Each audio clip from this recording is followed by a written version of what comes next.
സീസണിലെ ആദ്യ ഡബിൾ ഹെഡറിൽ നേർക്കുനേരെത്തുന്നത് ഡൽഹി ക്യാപിറ്റൽസും മുംബൈ ഇന്ത്യൻസും.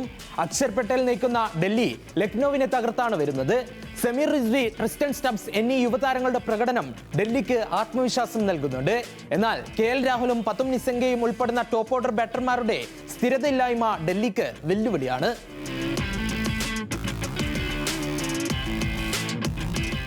മറുഭാഗത്ത് 13 വർഷത്തിന് ശേഷം IPLിലെ ആദ്യ മത്സരം ജയിച്ചെത്തുന്ന ഹാർദിക് പാണ്ഡ്യയുടെ മുംബൈ ഇന്ത്യൻസ് കരുത്താർജിച്ചു കഴിഞ്ഞു.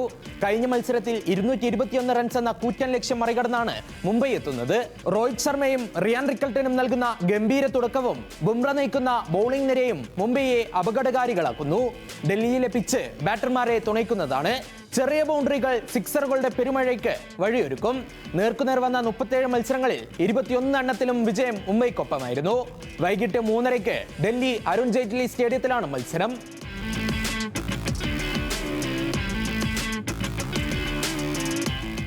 രണ്ടാം മത്സരത്തിൽ സീസണിലെ മികച്ച ഫോമിലുള്ള രാജസ്ഥാൻ റോയൽസ് ഗുജറാത്ത് ടൈറ്റൻസിനെ നേരിടും.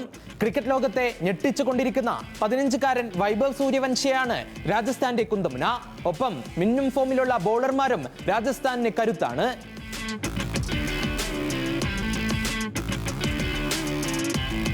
മറുഭാഗത്ത് പഞ്ചാബിനോട് തോറ്റെത്തുന്ന ഗുജറാത്ത് ടൈറ്റൻസ് തങ്ങളുടെ പേസ് നിരയിലാണ് വിശ്വാസം അർപ്പിക്കുന്നത്.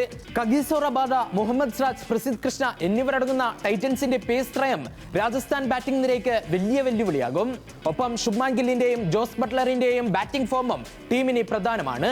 ബാറ്റർമാരെ തുണയ്ക്കുന്ന പിച്ചാണ് അഹമ്മദാബാദിലേത്. ചരിത്രം പരിശോധിച്ചാൽ ഗുജറാത്തിനാണ് മുൻതൂക്കം. ഇതുവരെ നടന്ന 8 മത്സരങ്ങളിൽ 6 എണ്ണത്തിലും ഗുജറാത്ത് ജയിച്ചു. എന്നാൽ അവസാനമായി ഏറ്റുമുട്ടിയപ്പോൾ ജയം രാജസ്ഥാനൊപ്പമായിരുന്നു. ആദ്യ ഡബിൾ ഹെഡറിൽ ആരൊക്കെ വെന്നിക്കൊടി പാറിക്കുമെന്ന് കാത്തിരുന്ന് കാണാം.